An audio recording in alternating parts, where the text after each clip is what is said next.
Nagbabalik ang PTV Balita Ngayon. Umabot na sa 119 ang bilang ng mga Pilipino mula sa Israel na nakauwi na sa bansa. Mula ito sa 178 na nag-request ng repatriation.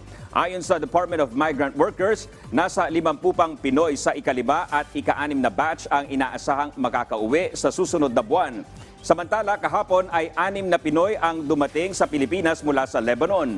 Sila ang ikalawang batch ng repatriates mula sa nasabing bansa, kasunod ng unang batch na binubuo ng 4 na OFW. Ayon sa DMW, lahat ng umuwing OFW ay makakatanggap ng financial assistance mula sa ahensya sa DSWD at OWA. Magbibigay naman ng medical assistance ang Department of Health habang training naman ang alok ng TESDA sa mga interesadong magkaroon ng bagong employment skills.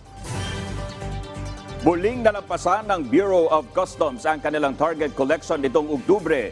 Base sa datos ng BOC, umabot sa mahigit 78 billion pesos ang kanilang koleksyon na mas mataas ng mahigit 1 bilyong piso sa target nilang makolekta noong nakaraang buwan. Mula Enero hanggang Oktubre, umabot na sa 739 billion pesos ang koleksyon ng BOC, mas mataas ng mahigit 17 bilyong piso kumpara sa parehong panahon noong 2022.